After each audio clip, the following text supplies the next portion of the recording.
Angel, hurry up. Angel, hurry up.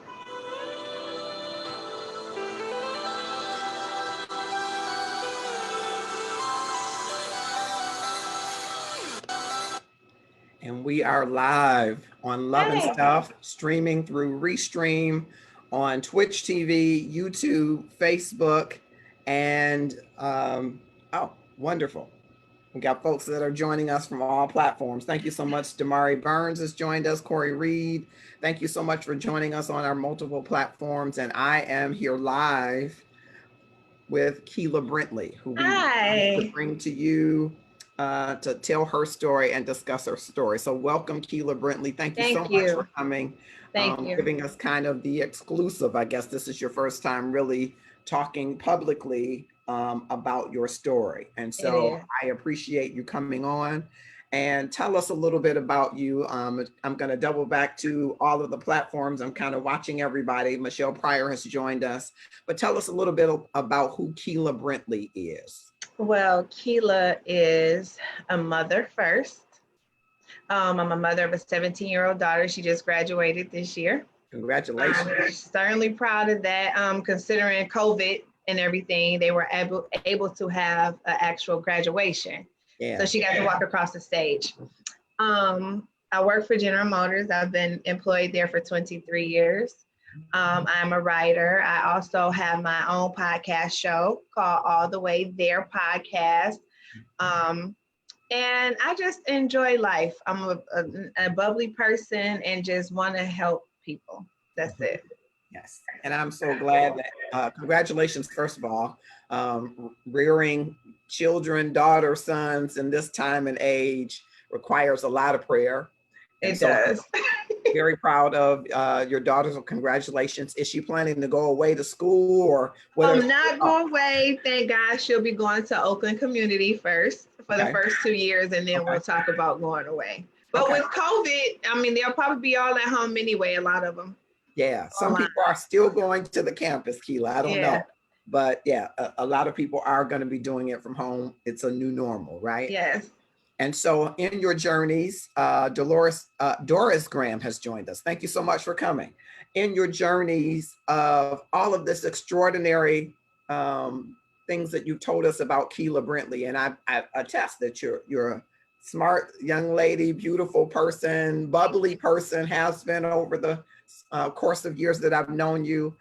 But at some point you were in a situation where you had to make some changes. Can you tell us a little bit about, we just talked before we got on air about a situation where you and another friend of yours decided that you were going to make this monumental move. Tell us about that.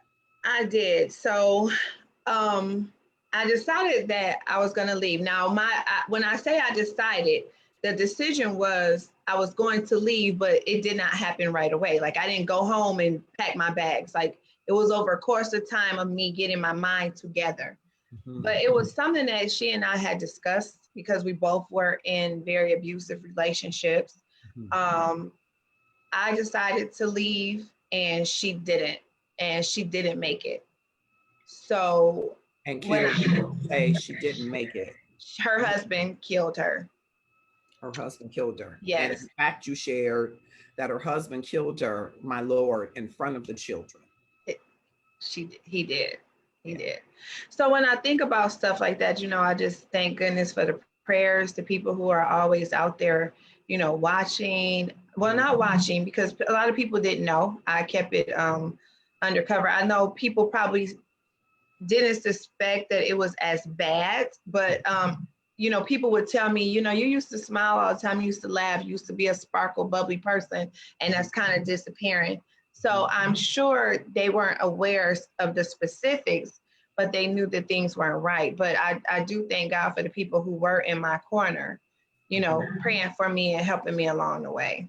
Yeah. And when you say abuse, Keila, talk to us a little bit about when it first happened. What happened when you say abuse? What happened? Oh, I can give you a ton of stories, but we will start off, mental, physical, emotional.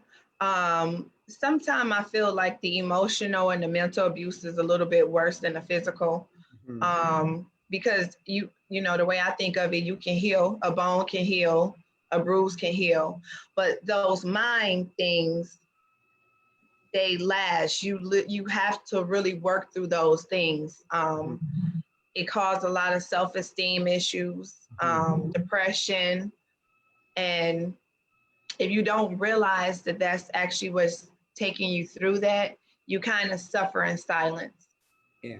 And I just want to delve, if we can, a little bit more into, so when it first happened, now in hindsight, they say hindsight is 2020, right? Mm-hmm. So maybe there were signs early on. So I wanted to ask you, had you ever seen anybody in an abusive relationship? I mean, we watch it on TV, right? But had you Right. ever in life seen someone in an abusive relationship so that you knew this isn't right?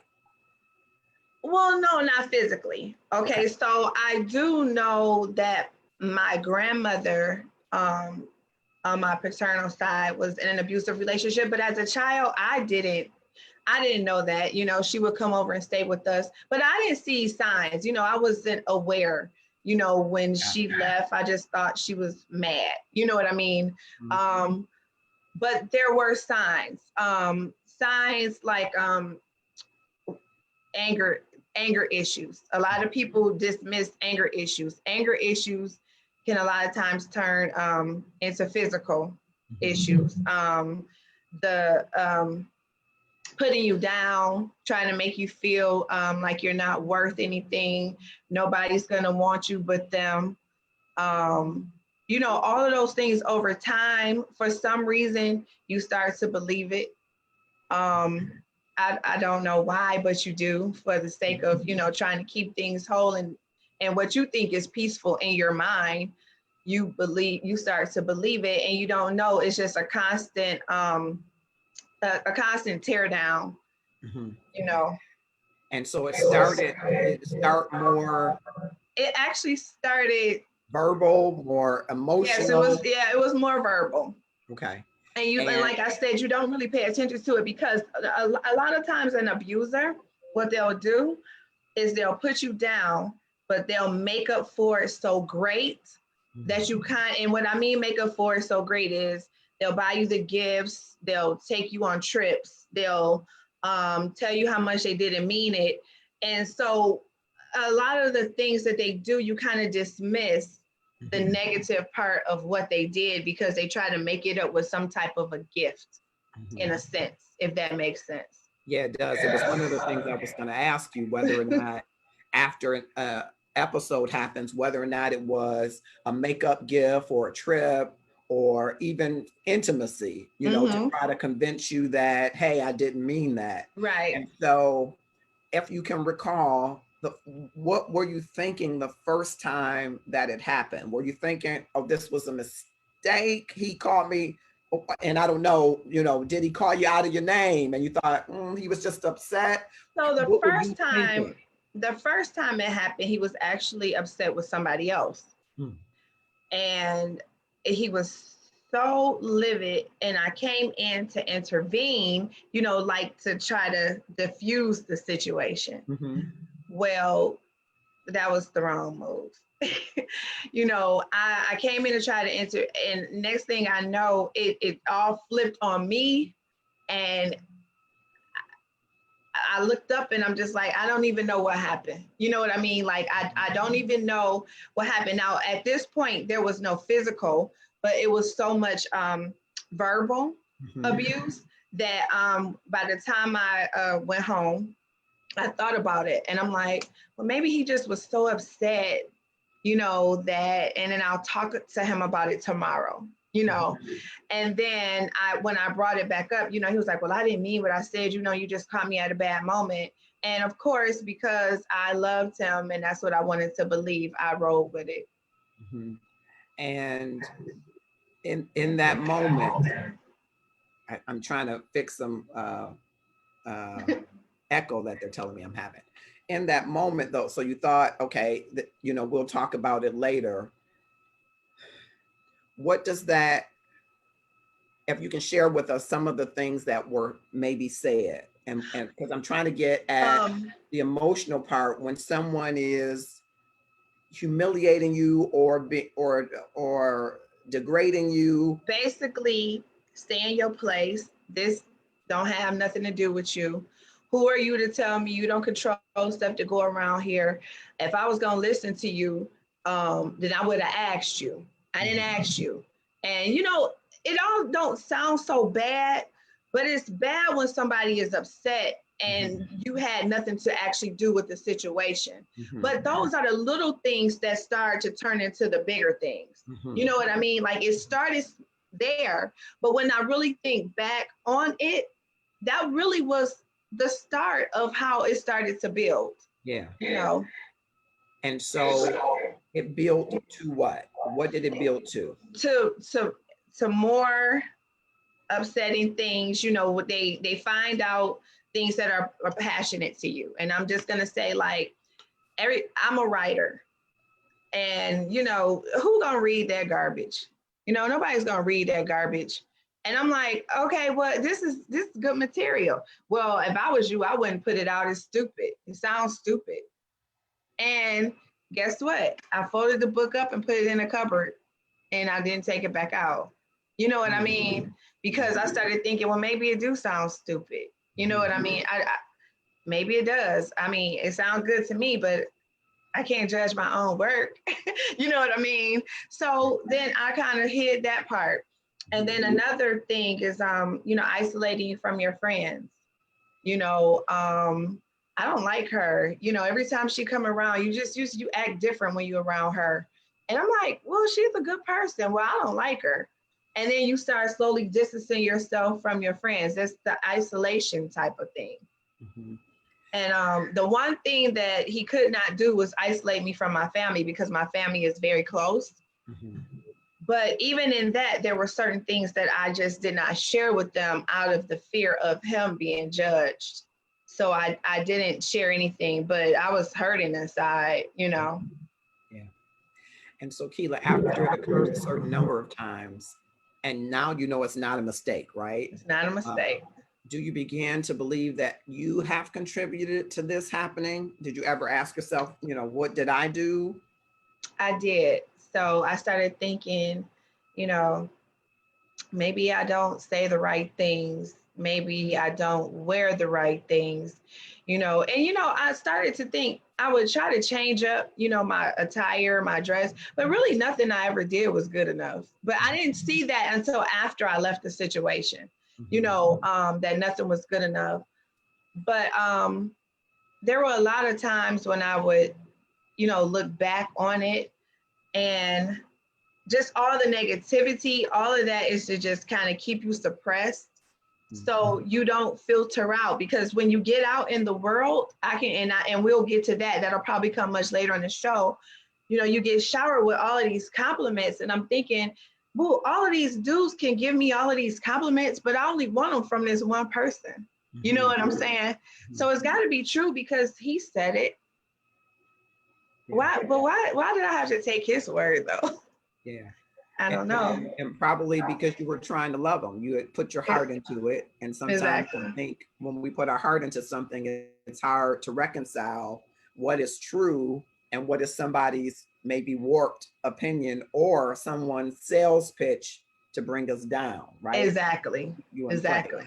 So I want to go back to that spot right there, because you are and always have been a pretty young lady, Keila. Thank you. In my mind, I'm thinking, if he's not treating you right on the face, you already know that you're beautiful. So how do you continue to stay? That's the first thing I'm thinking. And being on the outside, I might think that, right? People that are watching are going to say, people are going to inbox me, Keila, and say, is she single? I get it every show when there's somebody on the show. And so people that are watching might be like, you're kidding me. How could he get in a way that you start to question your validity of everything you brought to that relationship? Were you thinking that while you were going through him saying the writing is not good enough, or you're not good enough? Did he ever say you're not good enough? He never said those words, but his actions. Okay. His actions. So I didn't think that while I was in the situation. What I thought was, I need to do everything that I do to make him see that I am right. Mhm. You know, I jumped over hoops to try to prove to him that I am this glorious person.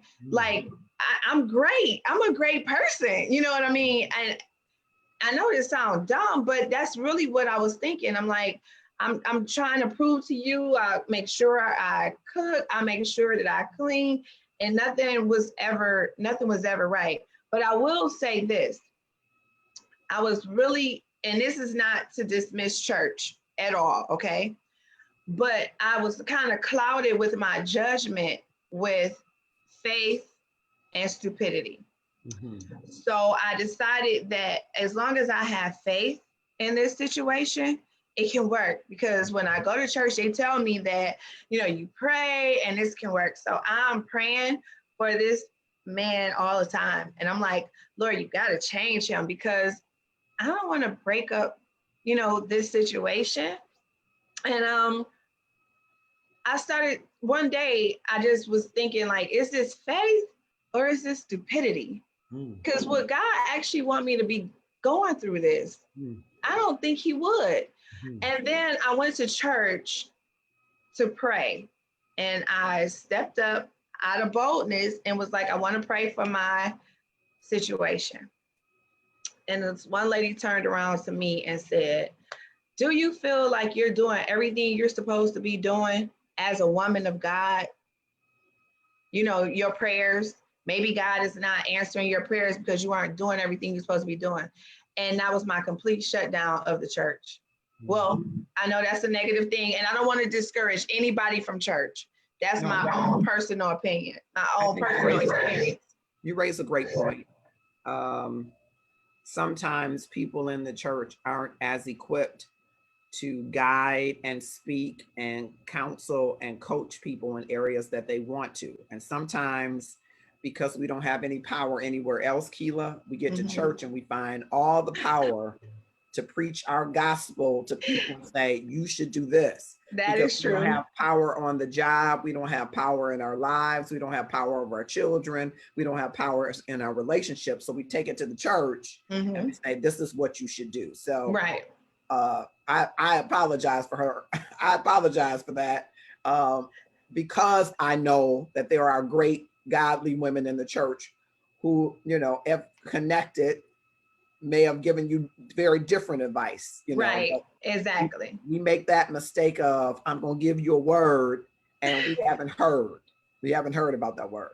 They I want to go haven't. to the comments, because Okay. folks are in the comments. Evelyn Graham has joined us. Michael Flanoyo has joined us. Emmeline King has joined us. Thank you so much. Mercedes Stevens has joined us, and she says they make you feel like they won't do it again. Did you feel like that? They do. They make you feel like they won't do it again. They apologize profusely. And like I said, it's always followed up with something big. And it makes you feel like it's a promising thing. You know, like, well, you know, he went out of his way to do all of this. He probably mean it. And it's just you just psych yourself out. You Mhm. psych yourself out. I Mhm. did not want to be a statistic out here. So I tried to keep everything whole and together as much as I could, but you can't control somebody else. Yeah. All right. I'm talking with Keila Brintley, and thank you so much. This is her story of surviving and victory, is what I call it. Onya Taylor Hester has joined us. Darcel Graham Scott has joined us. Thank you both. Hi, Sarah Danielle. Perry has joined us. Kay Marie has joined us. Thank you all for joining us as we're talking to Keila. Keila, I had asked earlier, had you seen abuse before up front? Do you know if he saw abuse before in his life up front? Did you ever find out Um, whether or not he had seen some type of abuse and maybe was modeling out that abuse? Now, the model part, I'm not so sure, but he did grow up in a very dysfunctional family. Mhm. Um, very dysfunctional. Mhm. And when I look at that, I'll never forget Bishop Keith Butler saying that when you are getting ready to enter these relationships, you need to check the background of these people. Mhm. And even though I had spent time with them, Mhm. um, You know, it was like, okay, who doesn't have a love? Okay, let's just be real. I just wanted to be with this man, okay? Mhm. So I just was kind of ignoring a lot of things, you And know. and I love that you said that, Keila. I appreciate your transparency because most of us want to find someone who we can love. Mm-hmm. And sometimes in going that route, we skip over a lot of things Exactly. that that we probably shouldn't. We might Mm-hmm. not find out about the family history, or we might not, pay attention to that uneasy gait or that uneasy temperament because we're okay. Well, I know not to do that because he gets upset about that. It's a lot of little things that everybody does, and it's important to hear you say that because everybody wants to look past those things. You Exactly. really shouldn't. You really Mm-hmm. shouldn't. So I appreciate that. Tasha Green is saying thanks. That's actually not a negative statement. I think she's talking about the church. Some people can see your sadness, not knowing your story, as well as being miserable and want you to stay miserable too. Good point. I Mm-hmm. appreciate that. Thank you That so is much. true. That is very true. Beth Mullen says this transparency is needful. That's what I was telling Keila. I think there are so many women out there, Beth, and men, and the reason, and I'll get to that in a minute, who need to hear the story. Mm-hmm. Women who need to say, "I'm going to make a decision," and Keela's going to give, I think, something that she shared with me earlier. I think it's great. You got to get you a plan together, Mm-hmm. and men need to hear it because there are broken men who don't know how to stop taking their aggression out on women. Mm-hmm. And I'm hoping that there is at least one brother that's hearing this that might make a different decision today and say, that brother that Keila is talking about is me. And it Mm-hmm. doesn't have to be you. You can make a change too. So I really appreciate Keela's transparency. And I Uh, think that's where people have to start. You know, you have to admit that there is an issue. mhm, And if you cannot admit, you know, even approaching a situation when trying to save the relationship, mhm, they never thought that they had an issue. So you mhm, can't fix something if you don't think it's broken. mhm, mhm. And that's important. Yeah, that's very important. Hmm. Do you know if there was any alcohol or drugs as a factor in the No situation? alcohol or drugs, just anger issue. Just anger. Yeah. Just angry, angry at the world, just angry. Mhm, And I know I tell a lot of you know, young women when they're dealing with these situations, sometimes the anger it'll start off being passed off at other people, and mhm, then they'll kind of take things out on you. mhm, And then they're like, well, it really wasn't meant to, it wasn't directed toward me. But a mhm, person that loves you, you know, I think of a rose, a delicate flower rose. When you are taking care of a rose and you don't want the petals to fall off, you make sure it's watered, you make sure it's pruned. mhm, A person that loves you is not going to take their anger out on you. mhm. You know, they might get angry, but it shouldn't be directed to you. And I mean, and being angry is a natural um, emotion, Mhm. but taking it out on people is not natural. Yeah. And I think most people aren't given the tools to deal with the underlying causes typically of that anger is some fear or some Hmm. hurt. And Hmm. because we don't really have good tools, haven't been taught good tools, we have to find some outlet. And Exactly. unfortunately, it sometimes is the person that is closest to us who we say that we profess to love. And that's Hmm. not to condone any abuse. I'm just Exactly. saying that at its root, I think anger has hurt at its root. Somebody's Hmm. broken Hmm. and they're looking for an outlet to stop that hurt. And some Hmm. people turn to drugs, some people turn to alcohol. Unfortunately, some people become abusers or Hmm. manifest it in Hmm. abuse. And so you talked earlier about him talking about your work. Hmm. Did it manifest to verbal abuse in a way that he was calling you out your name, and to the physical abuse? Did it go to a level where the authorities ever had to be called? What? So some neighbors called the authorities. Okay. You know, I never called the authorities because I had this idiotic belief that if I was not ready to leave, if I wasn't ready to leave, I was not going to say anything because I knew that they will haul him away and I was going to still be at home. You know what I mean? So I thought I was just sparing some people, you know what I mean? But neighbors have called the cops because they heard situations and they would call the police over. And I remember a time, you know, the cops coming to my door and asking me, you know, are you okay? All you have to do is, you know, just nod and let us know, you know, you want to be out of this situation. And I'm like, no, I'm fine. And the cop looked at me and he was like, well, do you want to step outside? And I'm like, no, I'm fine. And I just remember, you know, I closed the door and it was such a weird situation because instead of us talking, he looked at me like that's what you were supposed to do. And then he went, you know, back to doing what he was doing. And, you know, it just was an ice cold situation.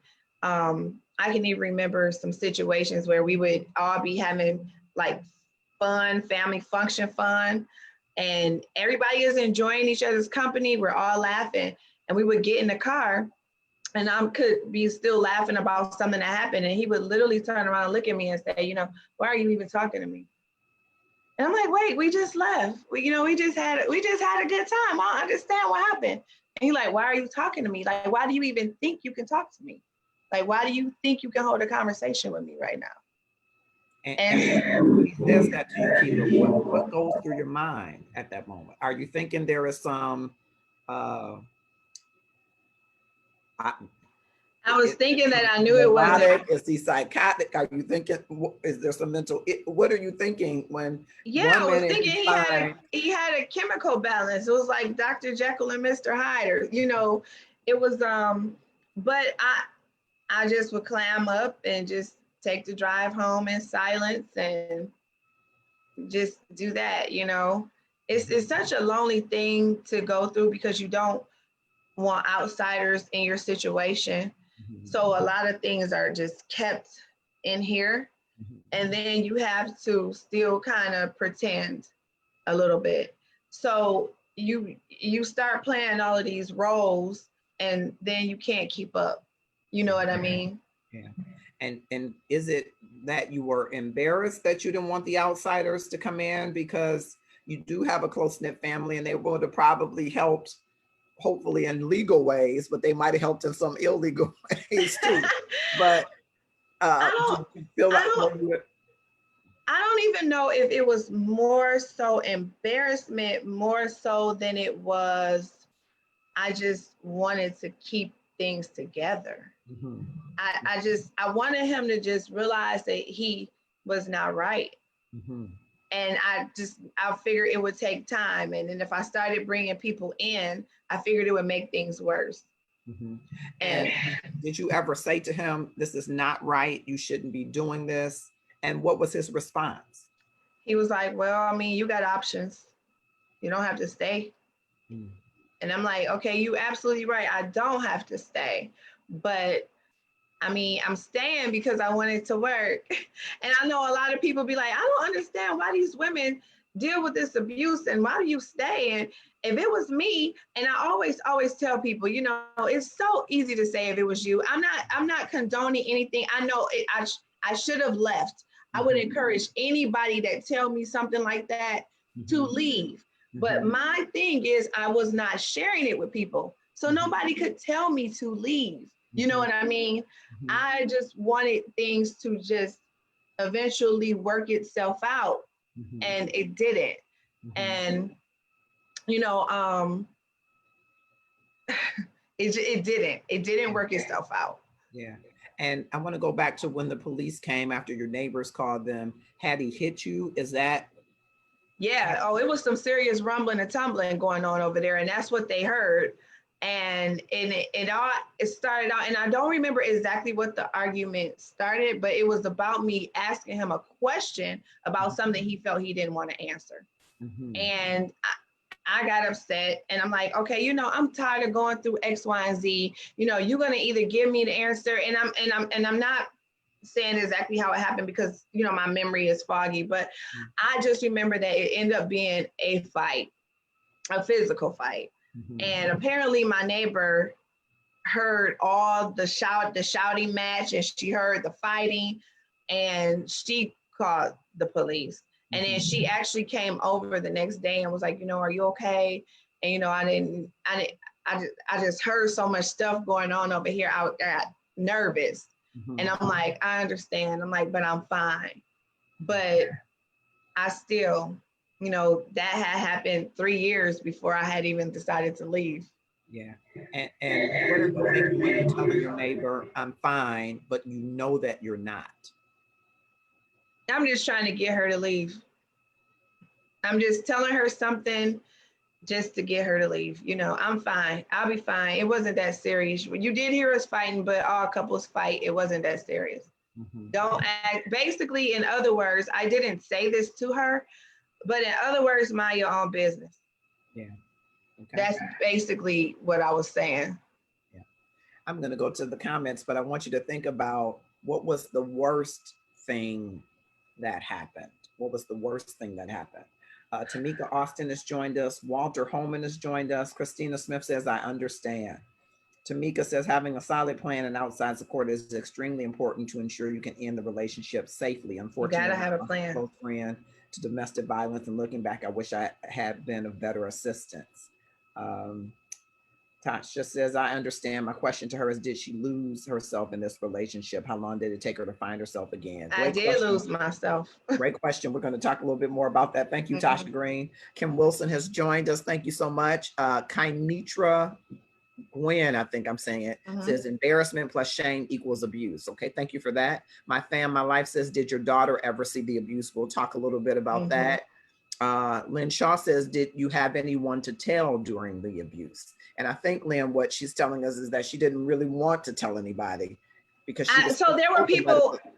There were people that I told little snippets to. So like, I have a best friend. She wouldn't know extreme details, but I would, because you talk to your friends, but you make them seem light. And she like, oh, I hope you guys, work things out. But there was one time I couldn't dismiss it because I ended up in the hospital with a broken wrist. And she went down with me. And at that point, the doctor came in and was asking me some questions. And I did the typical, I fell down the stairs story. And when the doctor left out, my friend literally turned to me and was like, you sound like an abused woman. And I'm like, whatever. And I kind of laughed it off. And I'm like, okay, I'm just going to go to work. And I literally typically the next day went to work with a broken wrist and tried to work. And they were like, you can't work with a broken wrist. I work in a factory, if people don't know. And they're like, you can't work with a broken wrist. And I'm like, I'll be fine. I'll be fine. Just find me a job that I could work. I just wanted life to just keep selling. Like, why are we stopping here? Why are we drawing a spotlight here? Just keep it moving. You know what I mean? And a broken wrist, ending up in the hospital, life was telling you that it wasn't getting better. Were you ever fearful that you were going to die, that he was going to kill you?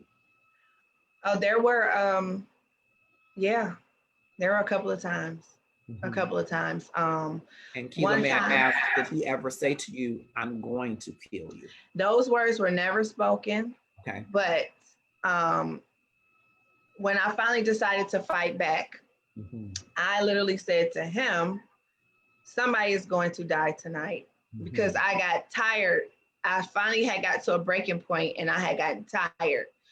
But the one day, again, I had questioned him, and sometimes abusers like to control all of the situations. Sometimes the money, what's coming in, what's going out. At first I thought it was the great thing that I didn't have to look at the money. I could go out and swipe my card whenever I wanted to. I didn't have to check a bank account. And at the beginning, it all sounded really great. I mean, I got a good life. I don't ever look at money. I'm just spending, and I would call him and he'd say it's there and I would go shop. But then one day I went to go actually look at it and he was like, well, what are you looking at it for? And I'm like, well, because I wanted to make sure, my money was going in, the right places. He was like, well, if I needed an accountant, I would have asked you. And that broke out into the fight. So he ended up strangling me. And I did not think, I swear, God is my witness. There was somebody that night praying for me because I did not think that I was going to make it out. I had started gasping for air because my airways were closing. And by the grace of God, my daughter walked in the room. And that's the only thing that stopped that whole situation. And that's to go to the question that somebody asked me if my daughter had ever seen anything. Yes, she did. She did see it. And I can just remember after that situation happening, my daughter asked me, she was like, Mom, are you, she was a baby. Now imagine a 3-year-old asking you, Mom, are you scared to fight a boy? And I was like, no, she was like, because if I have to fight a boy, I'm just going to be like, pow, pow. She's a kid. She just demonstrate. But it reduced me to tears because I felt like she was asking me, why didn't you fight back? Yeah. But I couldn't. You know what I mean? I couldn't fight back. But her coming into the room is what saved me. And how did you explain to her what that was, what she saw? So at the time, I didn't explain. I just was thinking she's young. She probably won't remember. But a teacher called one day when she was a little older and said, your daughter called and told me, that you got strangled last night. And I'm like, what? That happened years ago. But it was still in her memory. You know what I mean? So, and she was crying in the class like it had just happened. So I had to leave work and go up to the school to get her. And then I started trying to explain to her on her level of understanding. I didn't want to pour on adult situations onto a child. So what at the time, I said, adults make bad decisions. He made a bad decision. And that was kind of how I left it then. I said, but I'm fine. You're fine. Everybody's fine. And we're safe, and, as time got on and she started getting older, I was able to go a little bit deeper into details. But yeah. And at some point after that, is that when you made the pact with your girlfriend that you both were going to leave? What brought you to saying that you were going to leave? Unfortunately, no. Okay. That was not it. So you had a broken wrist before, you had been strangled, and I've been dumped out on the highway. Dumped out on the highway. Dumped out on the highway.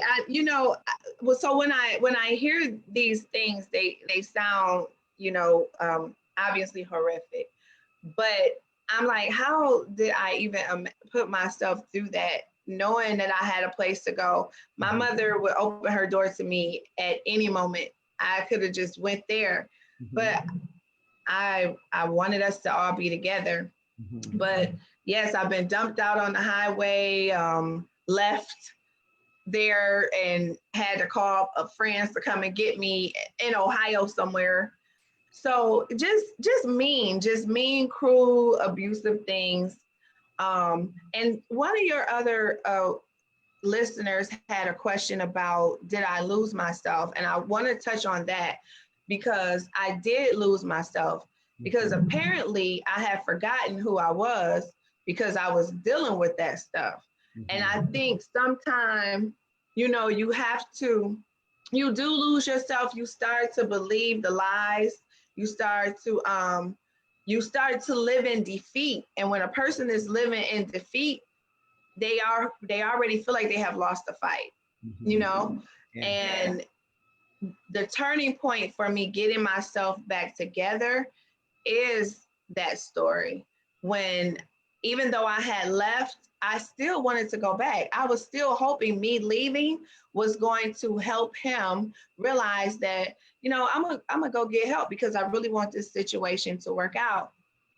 But after that situation happened with the young lady dying, I'm like, this is really what I want. But I can remember him coming to pick me up from my mom's house to tell me that he wanted to work some things out.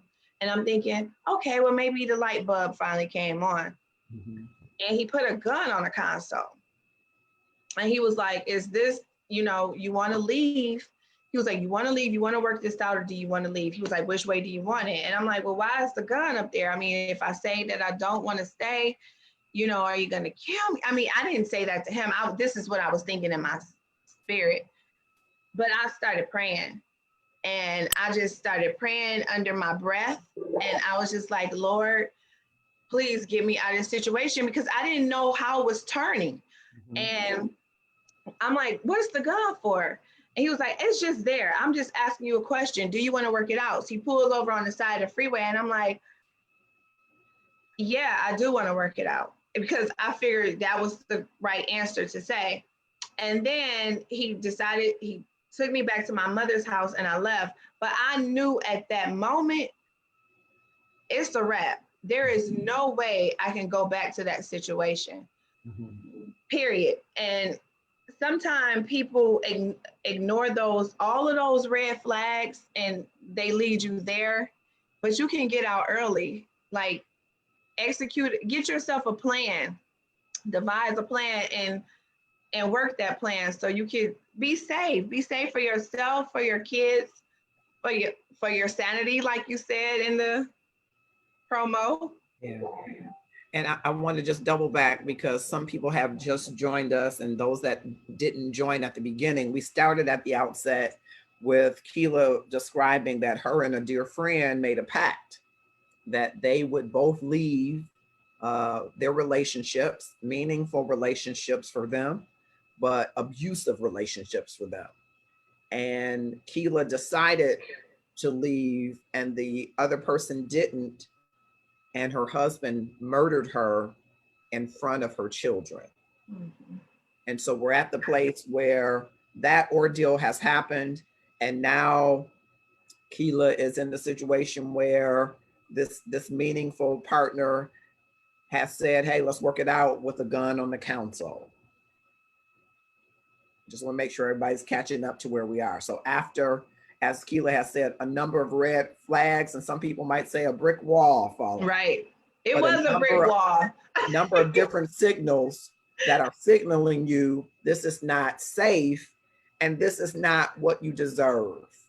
And I want to make sure we talk a little bit about that. Mm-hmm. But this is not what you deserve. And you said, okay, Lord, you know I can't go back, but you were in the presence of mind to say, okay, I need to feed him a line so that I can get back to safety. Right. And at that point is when you knew that you had to leave. Is that right? At that point, I knew I wasn't going back. So we kind of jumped ahead. So when I decided to leave, and anybody who's been through a number of abuse, I went through a serious deep depression. So severe that I had decided that I just wanted to end my life. And I remember I was sitting on my kitchen floor, and I had taken out a knife. Now, I think back on this, and I'm like, that was dumb, because I would have been torturing myself. But anyway, let's move ahead. I was sitting there with a knife, and I was like, I just don't want to live here anymore. I'm like, I don't know. I can't get anything right in this situation. And he came into the house while I was sitting there. And I mean, I'm bawling, but I'm bawling by myself. I mean, I'm crying. And I'm like, and he literally looked at me and said, well, if you're going to kill yourself, don't do it while I'm here. And I remember thinking to myself, now, that's got to be dumb for me to kill myself for a person that don't even care whether I do it or not. So I kill myself, and he lives and go on with his life. And at that moment, I called my dad, and I was like, I can't stay. And I swear, my dad was on the east side, and I think he got there in 10 minutes. And I packed a few things, and my dad looked at me, and he said, pack everything you're going to take, because you're not coming back. And even though I listened to his words, in my mind, I was still just hoping that there would still be some hope, but I did leave. That was my leaving point. Yeah. I'm gonna go to the comment for a second. Christina says, what about him did you love to keep life sailing with the abuse? When I was abused, I loved my abuser's attention, affection. It was very toxic. Was there something about him that made you keep going back? So about him, which would kind of break some timeline situations, but I had a crush on this guy since I had been 12 years old. Mm. And I just decided that I just wanted him to be the one. And I felt like he was the one. I like whatever I endure, I'm just gonna just endure it because I just love him. But in the process of that, I was loving myself less. Mm-hmm. And I know a lot of people don't like to, they think that line is cliche-ish, Mm-hmm. but when you start loving yourself less, you start accepting more. And that's what started happening. I started falling apart. Yeah, when you start loving yourself less, you Mm-hmm. start accepting more. Mm-hmm. Yeah, I think that was beautifully said. Thank you for that. Valerie Colbert Olson Wady has joined us. Christina Smith says prayer works. Vivian Morrison has joined us. Katrina Guffey says that he beat her whole pregnancy. Wow. Was there an age difference between the two of you? Be- Asking. no, I mean, we are 6 months apart. He was 6 months older than me. Okay. All right. So let's talk about having a plan. Let's talk about having a plan. Tanya Holson Dixon joined us. Sakina Queen Onyx J. Thank you for joining us. Kay Marie, thank you for joining us. Thanks to God, you are here to tell your story. Amen to that. Amen to that. Amen. Again, I often, not as eloquently as you said, but I often wonder if people really understand their value Mm-hmm. when they're going into relationships. Mm-hmm. And I often tell Autumn, the man is not the prize, the woman is the prize. And if the man isn't willing to treat the woman as a prized possession, it's the wrong place for you to be, because Mm-hmm. everything that God designed for the woman designed you to think that you're the prize. Right, right.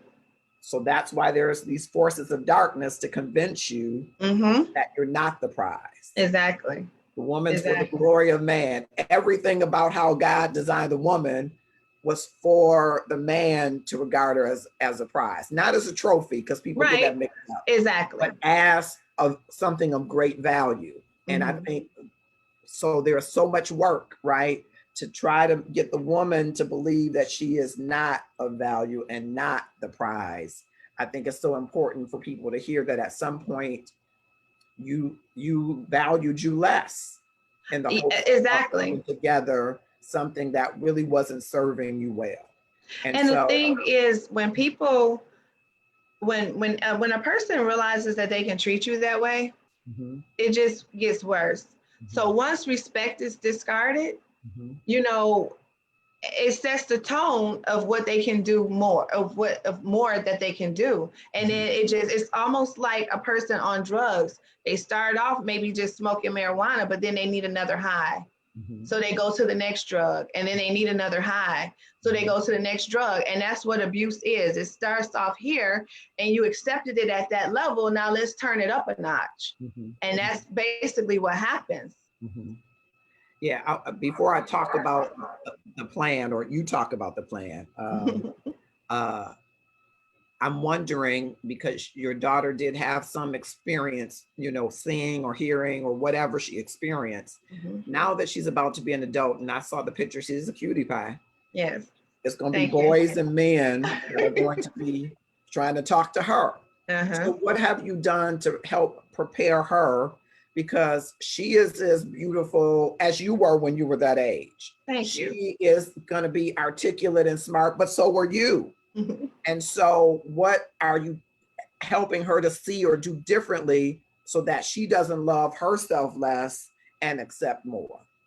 Now, one thing that I love about my daughter is, obviously, because I went through that situation, she did not know the situation. I've never shared anything, personal experiences outside of what she saw with her. And I've never even spoken a negative word about him to her. Okay. But what I did do is, even a little child, like even when little boys would pick with her on the playground, I'm like, don't accept that. Deal with that. You make sure you let the teacher know. Do not let a little boy pull your hair. Do not let a little boy hit you, because that all. I know that if they say that the little boy like you, but at the end of the day, those are little subtle things of being bullied. You know what I mean? Mm-hmm. And I can say, as an adult, because before I had this show with you, I had to sit down with her and the party person to let them know that I was going to be doing this. And we were able to go into some detail, not a lot of detail, but some detail. And I'm proud of her, because she's got her head on straight. And some of the things that she said, she was like, Mom, I would not tolerate that. I know it's so much easier said than done, but what I like is that I have kind of drilled that in her from my own experience. And I don't want her to be a hardened heart, but I want her to know that she don't have to accept it. So yes, that's a conversation all the time. That's great. I'm glad to hear that. Tawana Graham has joined us. Yvonne Garrison has joined us. Katrina says, I'm literally in tears right now. Bless your heart. Deshaun Tatum has joined us. Yes. And so let's talk about the exit plan. I think, and I just want to ask you this, before you have a plan, do you really have to have a reason to leave? Okay, so for you to have a plan, yes, you have to have a reason. Yeah. And if you don't know your why, then you won't come up with a good plan. So I say, for people who, because like I was fortunate, I had a job, I had my own car, I had my own means. So I was able to move in with my mother and stack up some cash. Some people are not able to do that. So what I say is, you have to keep some supportive people around you. You have to be willing to open up to people. Now, some people are afraid for their lives if, something happened. I literally had to go down to the police station and put out a PPO against this person, because, they, like I said, they had never spoke the words, I'm going to kill you, but they would always make sure that they would, and I'm not sure if I'm saying this right, but show their guns to me to let me know that, step out of line or whatever. And that started making me fearful for my life, because I was just nervous. So I had to put a PPO out. But if you are afraid, you have to start getting some paper trails. I never wanted to have a paper trail because I didn't want evidence. I didn't want it to be on paper. But this doctor, I went to the doctor for some other injuries that had happened during this situation. And she made me like my mother type style. Like, you need to fill this out. And so I filled it out. And that, out of the one document that I filled out when I went to the court for my PPO, it was the only document that I needed. Because when I went to the doctor to get a copy, they said, well, we need evidence. I wouldn't have had any if she wouldn't have made me write that. And what she wrote in those notes was so detailed that the judge granted it right there. And you got to have documents. You have to have stuff on paper. You have to have people who will help you out, and you have to trust somebody. If there's somebody out there that you can trust, if there is not, find a shelter, find somebody, but you have to get yourself out of those situations. And you mentioned that you went to the doctor for some other injuries. So what was the wrist breaking the worst injury? So like I've had, face bruises, obviously soreness, from fighting. I would probably say that the wrist physically might have been the worst, but mentally is probably was the worst. Mentally was the worst. Mhm. And what would you say mentally that happened that was the worst? What was it? I think because like that young lady asked that question about losing yourself, Mhm. because you lose yourself and then you become this downtrodden person. Mhm. I'll never forget this coworker. He and his wife they kind of had adopted me. I was young, Mhm. well, younger, and he would always call me Sunshine, because he would call me, or Sparkle Eyes, because he was like, your eyes dance to me. He was like, I love your eyes, they dance. He was like, when I see you, you just a happy person. And one day I was working and he literally came to me and he said, your eyes have lost the sparkle. Mhm. And I was like, oh, he was like, but whatever it is, I hope you do something about it to get that sparkle back. He was like, and that's whatever it is. Mhm. And I'm like, okay. I mean, I listened, but people do take notice of that. Those were the things that started to change within me. Those were the emotional things that I didn't even know that was taking over my outward appearance. And like I said, the beauty, it doesn't matter. It's never been an issue for a guy to come and talk to me, like, hey, how you doing?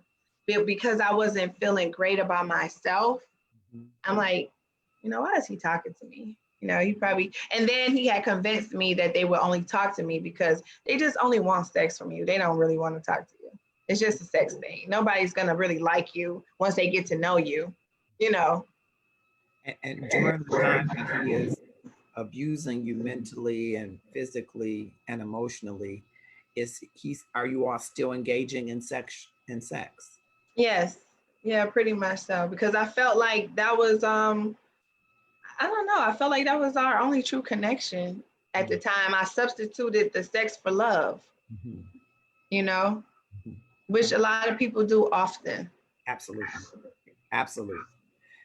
We talked earlier and you talked about because you had a job and a car, but you talked about, hey, get a part-time job at Target or do something, start Yes. to build your plan. So let's go back there. What would you suggest to women about, because there are some women who don't work, they're in the Right. homemakers, and there might be some who have built a life where they can't maintain it without that second income. So Mm-hmm. what do you advise to women who are ready to get out? Okay, so if you do not have a job, you aren't working right now, the internet offers so much for people to make money. You can make money literally sitting at home with your fingertips. I say get serious about wanting to leave. Start looking into some things that are start generating some money so you can make your exit plan. You may have to live with some family members for a little while. And it's all uncomfortable. I didn't want to move back in with my mother. They made it as comfortable as they could for me. They didn't bother me, but just the point of having to go back home in a sense of, if you can catch the picture of having your tail tucked in between your legs, Mhm. but just knowing that you are supported. Mhm. But start executing a plan. Once you get the mentality and mindset, you are never trapped or stuck anywhere. You Mhm. are there because you want to be there. And I know that that's a harsh thing to say, but Mhm. a person that's been through it, you're there because you want to be there. When you get sick and tired of being sick and tired, you'll start working that plan out. I went without a lot for a long time. And people, I'm not a person that go around telling my business, oh girl, I didn't have no groceries yesterday. I don't do stuff like that. I just keep the ball rolling. I have people who literally set groceries on my porch because they didn't even know God just told them to do that. Like, put some groceries on her porch, because Mhm. I was going to work this situation out. And regardless to what I had to do, my daughter was my why, and I Mhm. wanted to make sure she was safe. So yes, she did eat some ramen noodles and she did eat some macaroni in them little cups. Mhm. But guess what? She was happy watching her little cartoons, sitting in front of the TV, and that's all I was concerned about. And sometimes we have to go it out. I was driving some of the best cars at that time. I was living in a neighborhood that I wanted to live in. I had to give all of that up. And I felt like I was going back to ground zero. But what I learned that in my rock bottom is where my beginning started. It started over for me. So what's all of that luxury if you're not happy? You know, you got to get back into, it's got to be worth it. You got to make it worth it. And your question was, do you need a reason? Yes, you need a reason, because if you don't have a reason, then you just out there just shooting darts at nothing. You need to, your reason, your why. My daughter was my why. You need to find out your why. I didn't want her growing up in dysfunction. And so you put yourself a plan together. And when you moved back with your mom, because I guess you had to tell her and your dad what was going on, what was their reaction? Okay, so because I had a girlfriend that went behind, well, I'm not gonna say went behind my back now. That's what I called it then. Okay. She called my parents and told them, look, she over here going on in this situation. Okay. So they did somewhat know. They did not know a lot of details, like some of these stories they're hearing for the first time, but they knew that I needed to be out of that situation. And, you know, like parents do, they were like, come home, you know, just come home. And that was part of my plan. But what I did know, that if I did not have my parents, I would have been saving up a down or a payment for an apartment. I knew that I wasn't going to stay. And I think you have to choose life, and the life you choose may be your own. It may be your child's, or sacrificing the life of your abuser. Because like I said, there was one night I literally looked at him when I got fed up, and I'm like, somebody tonight is going to die. And I promise it will not be me, because I have a child to raise. Those were my words. And when you get to that point, is you gotta go. You gotta go. So understand your why, stack your money, find a place of safety. What else would you advise to someone who is ready to get out, but they don't know what to do? So if you're, what I had told you earlier, if you have a volunteer stalker, and what I say volunteer stalker is when I reference that, is a person that you allow to kind of stalk you in your space because you think it's kind of cute that they want to be everywhere that you're at. And then you start realizing that it's unhealthy, that it's not healthy. You have to create boundaries. So abusers do not like boundaries because they are used to being in control of all of the situations. So when those boundaries start, they become more angry, and then they become a little bit more volatile. So you have to file your PPOs, file your restraining orders, know where you're going, know where you're at. We have locators on our phones now. Turn locators on so you can know where people at all the time. You know, it's so many things out here to help us now. I mean, even since I left, it's a lot more resources out here. I was just fortunate to have a family member, but you can do it. I just want them to know that they can do it. It's okay to sit on the floor in an apartment with no furniture, and it's okay to eat a slice of cheese on a piece of bread. Some things you have to sacrifice to get to the better things in life.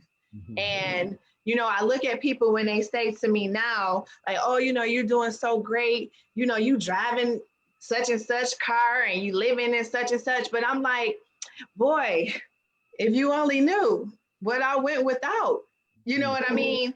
Like, I worked my way back up to this mentally and physically. So it takes time, and don't expect things to happen overnight. Go to a counselor, get counseling. I went to a counselor, and I made sure that not only was my counselor a Christian, but they were a real counselor, like with a degree in counseling, because I didn't want to just be batted down with the word. I needed somebody who understood what was going on up here. And she broke those things down to me, like, in order for you to start building yourself up, this has to take place. So you need counseling. Get your children counseling, get yourself counseling. And there's free counseling out there too, because guess what? I could not afford a counselor. So I found free counseling. And that's what you do. Okay. Now, Tanya Hosley Dixon is saying, you can say my name.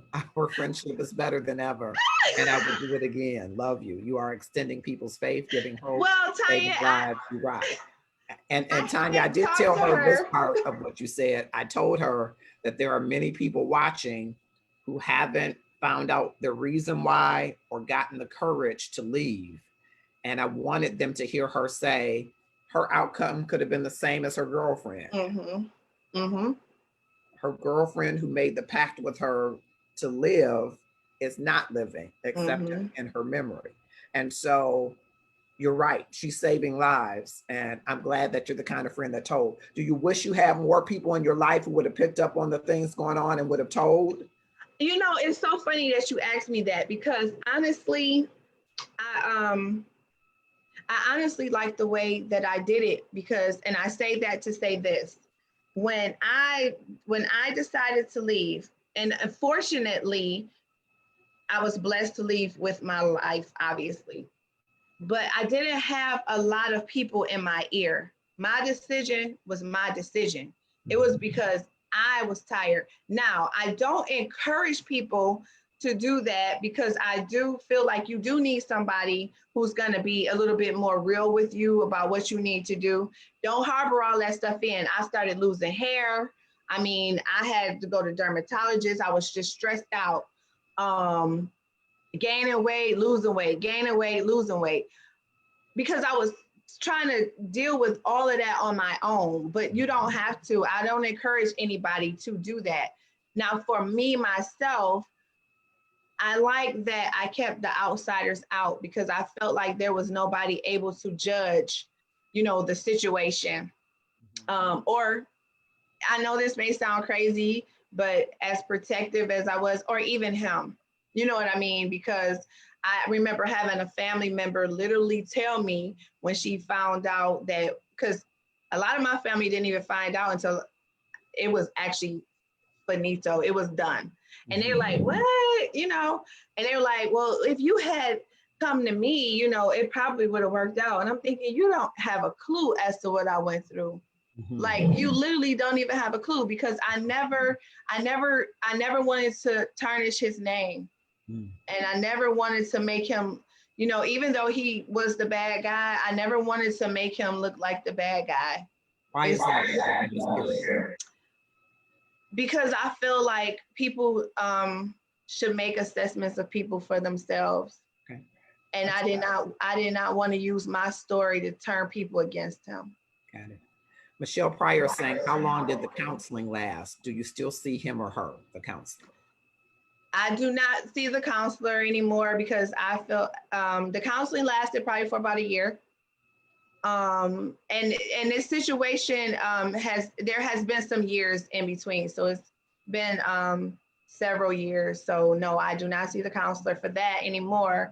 But I do try to help encourage other women that I know are going through these situations, because they need to know, you know, they are always so shocked when I tell them that I went through it. And they're like, I just can't even believe it. You don't even seem like the type. And I'm like, I don't know. Is there a type? Is there a type? You know? And did he have counseling? No. Did he go to counseling? So no, because he did not feel like he needed it. And that's where you have to decide that is this, if a person doesn't see that anything is broken, they can't start fixing it. And do you know whether or not he has moved on to other relationships? No, he has not. Okay. Because no, he hasn't. Okay. But he does apologize profusely now. You know, even in the recent times, he always say, you know, you really, now the compliments are more like, you really turned out to be such a great person. You know, you really, you know, because what you thought you were going to beat down you know, which you at one point he did, you know, God had another plan. Mhm. Yeah. Linda Phillips has joined us, Marilyn Hamilton. We're talking to Keila Brintley about her story of surviving domestic violence and abuse. We're at 9:39, and Keila, I want you, if you will just look into the camera, Okay. talk to women who haven't gotten their why, and they, like you, are keeping it close to the vest. Some of them are embarrassed that they are allowing it to happen. Some of them don't feel like they'd have anywhere to go. Some of them are at the place where you are, you just resigned to this is how it's going to be. Mm-hmm. I want you to talk to them about why they should get out. Um, I'm gonna say this. You have to love yourself more than you love anything. And when I say love yourself, I'm even talking about even your own children. Because at some point, I loved my daughter enough to leave, but I had to love myself enough to stay gone, if that makes sense. Mhm. And you have to decide that if you are going to leave, you don't want to look back. And I always think about the Bible scripture, Lot's wife, because I feel like sometime if I had went back, I wouldn't even be here to tell this story because I don't know if I had went back to that situation, it could have been the end of me. You know, things were not getting better. So you have to get a plan, find out your reason why you want to leave for your own safety, for your children's safety, for your sanity, for your peace. And so you can just be a better human being in this earth. I mean, when you're walking around and you're in that fog, you really you aren't helping anybody else because you got so much turmoil going on the inside of you. And you just want that peace to settle in your spirit. Once you get a plan, there are women's shelters out there if you have nowhere to go, because some people don't have family members to go to. There are women's shelters out there that will protect you. Get a PPO order or a restraining order if you are afraid. If you cannot afford to serve them the PPO order, find a friend. I had a friend serve them. You know, like I can't find them because he keep dodging me. But guess what? They made sure they found him one day and was like, here, you've been served. You know, so there are a lot of resources. But I will say this: when you are absolutely ready and tired to leave, ready to leave, and tired of going through what you're going through, you will find a way. And there's a saying that where there's a will, there's a way. You have to allow yourself to be stronger than the thinking about what you are going to not have. And that's if you're in a marriage, the marriage, the embarrassment of knowing that the people on the outside is going to know what's happening, the divorce. You know, all of those people over time, guess what? They forget about it. You know what I'm saying? You stuck trying to pretend and have this old pretty life, but a year from now, they didn't forgot about it. They didn't moved on to the next person that's going through a divorce. You know what I mean? So you can't think about the other people. You have to think about yourself. And that's what's important. And that's what I want them to know. You can't do it. I did it. I literally had lights turned off, electric. I mean, nobody knew. My own parents didn't even know I was sitting over there in the dark because I'm not the type to go knock on somebody's door for money. I'm going to just make it happen. And I think once you're willing to just make it happen and make your life greater, you'll find out that you can do this life. You can do it without that person. And a lot of times people are afraid to leave. They don't want to be alone. But I would rather be alone than to keep continually being abused, beat, abused, and mentally abused. At some point in time, that insecurity have to you have to drive that out and just believe in yourself. You can do it. Any woman out there that is listening to me, you can do it. I did it. And Keila, what would you say to a man out here who has begun verbally abusing or emotionally abusing the woman that he professes to love? So, like I said in the beginning, first of all, that is not love. Okay. And I know that some women have, if he don't yell at me or don't say anything wrong, then he must don't love me. But like I used the example before, love is taking care. When you love something, you take care of it. You cherish it. I mean, you water it. Like my daughter, I'm gonna make sure she eat. I'm gonna make sure she get the proper sleep. I'm gonna make sure she signed up for school. I'm not around here tearing her down because guess what? I love her and I want the best things out of life for her. Somebody hitting you, mentally abusing you, that is not love. It is not love. I know we want to mask it up and put it in pretty boxes to believe that it is, but it is not love. He does not love you. And really, it's an ego trip thing. He loves himself more. He loves being in control more, but he certainly do not love you. Well, Keila Brintley, this has been an awesome show. I want people to see that Keila Brintley is a beautiful, intelligent, caring sister who opened her heart to share that this could happen to anybody. To anybody. And you can be in a situation where you're just trying to love the one that you're with and find yourself loving yourself less and accepting more. Exactly. And I hope that you see this story and share it widely and understand that if Keila Brintley can get out, make a plan and get out, find her reason why, document, which is another thing I think is important to say. If you're getting bruises and broken wrist, and hopefully you're not, but if you're having these things or incidents, documentation so that you will be able to get a protective order if needed or whatever protection you need. But you can leave your situation and move on to a better life. Keila Brintley did it, and you can do it too. You can. Yeah. I believe in you. Yeah. Where can they follow you? I know you have a podcast. Tell us a little bit about that and how they can follow you, because I believe that there will be women, like I told you before, though, there will be men who will inbox me and ask, are you single? So go ahead and let the brothers know. I am single. Okay.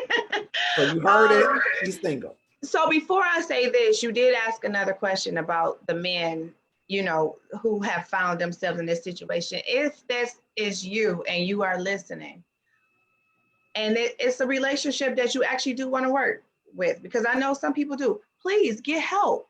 And you have to admit to yourself that you are wrong. You have to admit that there is something going on the inside of you that needs work. And I believe if you want the help and you go get the help, you can change. I do believe that people can change, but you have to want to change. Nobody is your punching bag. Everybody keep their hands to themselves. But if you find yourself in those situations, get anger management counseling. Do the work for yourself and spare a life, because you might think you could outpower her, but it may be your own life you're sparing by getting help. And I cannot stress that enough. But you can follow me. My podcast is All the Way There Podcast. I'm on Facebook, I'm on Instagram, and we pretty much go there about everything: women topics, politics, racism, anything, we go there. So you can find me there. All right. Keila Brintley, thank you so much for giving us the exclusive opportunity. I'm just honored that you would open up and share so transparently of the things that have occurred in your life and that you have become victorious over. I have.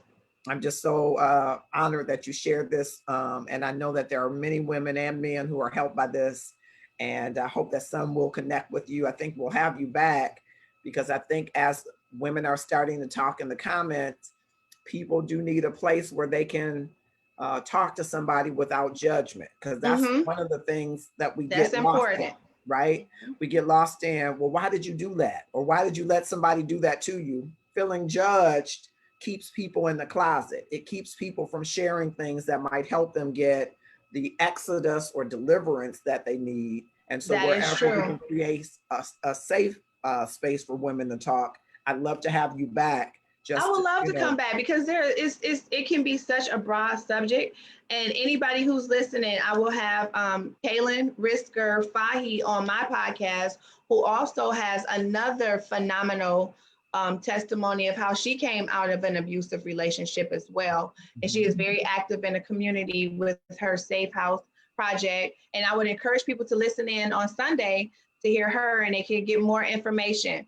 But adding to what you said, I would love to come back. It's such a broad topic, mhm, and prayer does work. Like I said, I didn't want to run anybody from the church. Prayer does work. I believe in prayer. I believe that there were people praying for me. I am praying for you. I am praying for any woman listening through this thing. I'm praying for women, period. But for you tonight, my prayer is for you that you can do this. God will give you a plan. You don't even have to create your own. He'll give you one, mhm, and you can walk this thing out. mhm, mhm. Wonderful. Thank you so much, You're Keila. welcome. Appreciate you so much. Thanks for being here You're welcome. Have a good night. too. Thanks. And that was our guest, Keila Brintley. I hope that you will share this widely with all of the women in your circle and all of the brothers in your circle, because here's one of the things that I've come to know, that many times we as bystanders see and hear of things that we know are not right, but we say that that's not our business. And so we don't get involved. And sometimes I think in the great memory of, I'm thinking of Harriet Tubman, sometimes you got to have code and safe spaces that people can land to let them know, I see you. And when you're ready to get out, I'm here to help you. And so if there are brothers and you have a sister, you have an auntie, you have a cousin who seems not to be, as you heard Keila's coworker said to her, the sparkle in her eyes are gone. Or you have someone who's changed their countenance or disposition and something just doesn't seem right. Make yourself a committee of one, not to be in their business, but to signal them, to let them know you see something's not right and you're available. Because it's going to take a broader collective community to stand up and say, domestic violence is not acceptable. It would be the same in our discourse and discussions around racism until we come together and stand up and say it and say, we see you and we're going to hold you accountable for what you do. We can't expect the change. And even more so, it's harder to empower people with the courage to stand forward in their truth to change. Everybody wants deep down inside to have a good life, but it takes courage and support to stand forward when you're not experiencing what you feel like would be a better life. And for those of you that don't think that you deserve it, I don't think that you will find a more beautiful woman than Keila, or as beautiful a woman. And you have to feel that beauty inside. You heard Keila say, I started loving me less, so I accepted more abuse.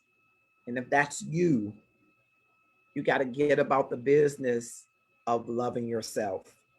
And I know the church doesn't always get it all right, but God does. He is the quintessential love.